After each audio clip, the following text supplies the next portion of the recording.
મહેશ્વરા ગુરુ સાક્ષાત પરબ્રહ્મ તસ્મૈ શ્રી ગુરુવે નમઃ. અત્રે ઉપસ્થિત મંચસ્થ મહાનુભાવો, શાળાના આચાર્યશ્રી, શિક્ષક મિત્રો તથા ઉપસ્થિત વાલીશ્રીઓ અને વહાલી વાલી દીકરીઓ, સૌને ગુરુ પૂર્ણિમાની હાર્દિક શુભકામનાઓ. આજના દિવસે ચારેય વેદોના જ્ઞાતા, ચારેય વેદોના રચયિતા એવા મહર્ષિ વેદવ્યાસનો જન્મ થયો હતો. તેથી આજના દિવસને ગુરુ પૂર્ણિમા જ નહીં પણ વ્યાસ પૂર્ણિમા તરીકે પણ ઓળખવામાં આવે છે. ગુરુ શિષ્યની પરંપરાની જો વાત કરીએ ને તો ભારતમાં વર્ષોથી ચાલી આવતી પરંપરા છે. આજના દિવસે અનેક શ્રેષ્ઠ ગુરુ અને શિષ્યની જોડીના નામ યાદ આવે, જેમાં શાંદિપની ગુરુ અને તેમના શિષ્ય શ્રી કૃષ્ણ, ગુરુ વશિષ્ઠ અને તેમના શિષ્ય શ્રી રામ, ગુરુ દ્રોણાચાર્ય અને તેમના શિષ્ય કૌરવો, પાંડવો તથા એકલવ્ય, અને આવી તો અનેક નામોની સૂચિ જો આપણે યાદ કરીએ તો બની શકે એમ છે. દરેક વ્યક્તિને સફળ થવા પાછળ કોઈક ને કોઈક વ્યક્તિનો હાથ હોય છે અને એ ગુરુ છે. અને જો સાચો ગુરુ મળે ને તો ચોક્કસથી આપણું જીવન જે છે ને એ સફળ થાય જ. ગુરુ એ વ્યક્તિ છે કે જે અજ્ઞાન રૂપી અંધકારમાંથી વ્યક્તિને જ્ઞાન તરફ, પ્રકાશ તરફ લઈ જાય છે. વ્યક્તિના જીવનનું સૌંદર્ય ત્યારે જ નિખરે કે જો એને સાચા ગુરુની પ્રાપ્તિ થાય. કારણ કે ગુરુ એ વ્યક્તિ છે ને કે જે નિસ્વાર્થ ભાવે પોતાના શિષ્યને સફળતા તરફ લઈ જવા ચોક્કસથી પ્રયત્ન કરે છે. ઘણી વખતે આપણે કુંભારને જોયો છે, માટલા બનાવતો હોય ને તો માટી વડે જ્યારે કામ કરે ને એટલે એ માટીને અંદરથી સહારો આપી અને ઘડાને આકાર આપે. તો ગુરુનું પણ કંઈક આવું જ છે કે જ્યારે એ શિષ્યને તૈયાર કરતો હોય ને તો એના મનોબળને મજબૂત કરવા માટે પ્રયત્ન કરે છે કે ભાઈ એનો આત્મવિશ્વાસ જે છે ને એ બની રહેવો જોઈએ. તો ગુરુ પણ એ જ રીતે બાળકને, એના શિષ્યને અંદરથી મનોબળ મજબૂત કરી, સહારો આપી અને એને તૈયાર કરે છે. માત્ર ગુરુ જે છે એવું ન કહી શકાય કે જે શિક્ષણ આપે એ જ ગુરુ, પણ જીવનના દરેક ક્ષેત્રે આપણે કોઈક ને કોઈક વ્યક્તિના માર્ગદર્શન હેઠળ તૈયાર થઈએ છીએ તો એ જે પણ કોઈ વ્યક્તિ આપણને માર્ગદર્શન આપે છે એ આપણો ગુરુ બને છે. હું મારી દ્રષ્ટિએ એવું માનું છું કે દરેક વ્યક્તિ જે છે એ ગુરુ અને શિષ્ય બંનેની ભૂમિકા ભજવતો હોય છે.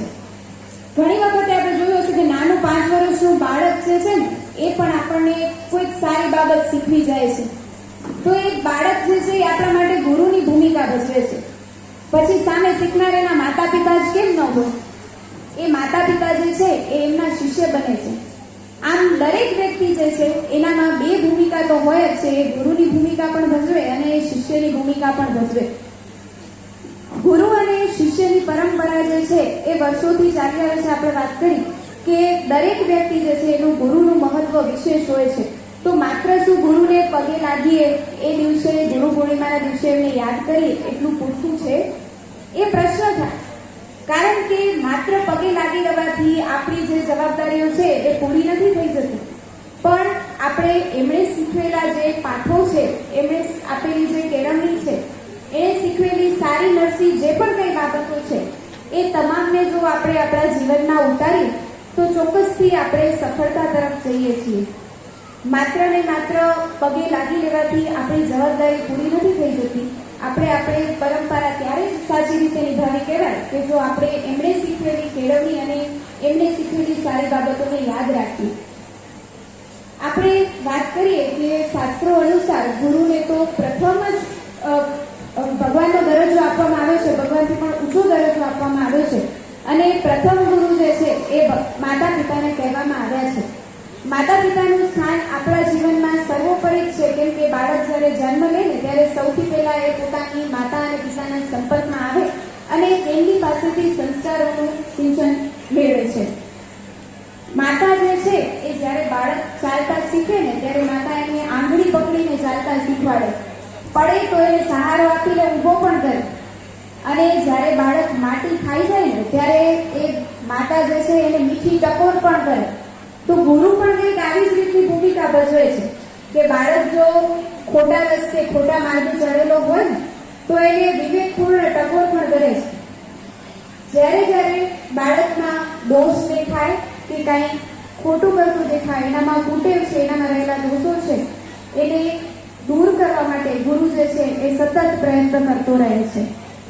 ગુરુ પાસે માત્ર એક જ શિષ્ય નથી હોતું, પણ એની પાસે તો આટલા બધા શિષ્યો હોય છે અને દરેકને તે સફળ જોવા માંગતો હોય છે.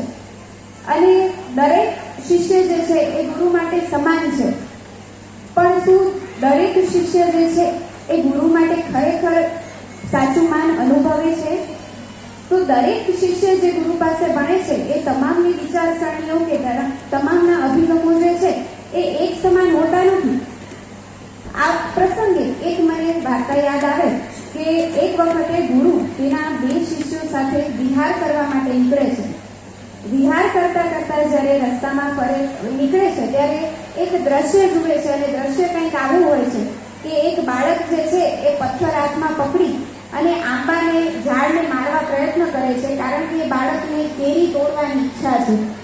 એટલે આ દ્રશ્ય જુએ છે, ગુરુ જુએ છે, એના શિષ્ય પણ જુએ છે અને ગુરુ એના શિષ્યને પ્રશ્ન પૂછે છે કે બોલ દીકરા, તું આ દ્રશ્ય ઉપરથી શું શીખે? ત્યારે એક શિષ્ય જે છે એ જવાબ આપતા કહે છે કે જુઓ તો કેટલું સરસ આમ કહેવાય કે જે મારે છે છતાં પણ પોતાના ફળ જે છે એ આપી દે છે. એટલે ત્યારે એને એ શિષ્ય જે હતો એને આંબાની ઉદારતાના દર્શન થાય છે. એ કહે છે કે બાગાને પણ આંબો આપે, કેરી આપે, એના જેવું સારું તો શું હોઈ શકે? ત્યારે બીજા શિષ્યને પૂછ્યું ત્યારે બીજો શિષ્ય એનો જવાબ આપતા કહે છે કે ગુરુજી, જગત કેટલું સ્વાર્થી બની ગયું છે કે જ્યારે પથ્થર મારે છે ત્યારે એને બાળકને કેરી આપે છે, એ સિવાય તો એ કેરી આપતું નથી. એટલે ત્યારે બીજો શિષ્ય એમ પણ કહે છે સાથે કે જ્યાં સુધી આપણે કોઈને આપણો પરચો ન બતાવીએ ત્યાં સુધી આપણું કામ જે છે એ કોઈ કરી શકતું નથી, પછી એ માણસ હોય કે આંબો હોય. જુઓ, આ બંને શિષ્યો એક જ ગુરુ પાસેથી અભ્યાસ મેળવે, બંને શિષ્યો એક જ ગુરુ પાસેથી શીખે, પણ છતાં બંનેની વિચારસરણી એ અલગ અલગ. એક જે છે એ હકારાત્મક વિચારે અને બીજો વ્યક્તિ જે છે એ નકારાત્મક વિચારે. આમ ગુરુના જો આપણે ગુરુ પાસેથી શીખીએ છીએ તો સાચી પરંપરા એ જ કહેવાય કે એ જે શીખવે એ આપણે સાચી રીતે શીખીએ તો ચોક્કસપણે સફળ થઈએ. તો અહીં ગુરુ જે છે એ સારું શીખવે છે, સાચું શીખવે છે અને કદાચ આપણા માટે સાચી દિશા બતાવે છે. તો અહીં પણ 2 શિષ્યો જે છે એ બંનેની વિચારસરણી અલગ અલગ. તો આપણે કઈ રીતે સફળ થવું એના માટે આપણે ચોક્કસથી આપણા ગુરુનું માર્ગદર્શન જે છે એની જરૂર પડે છે. અને જ્યારે આપણે ગુરુનું માર્ગદર્શન મેળવીએ ત્યારે ચોક્કસપણે આપણે આપણો હકારાત્મક અભિગમ જે છે એ વિકસાવી શકીએ છીએ. અંતે હું એટલું જ કે ઉરને નંદન કરે, કાસ્ટને ચંદન કરે, ઉરને નંદન કરે, એવા ગુરુને ભલા કોણ ન વંદન કરે, એવા ગુરુને ભલા કોણ ન વંદન કરે.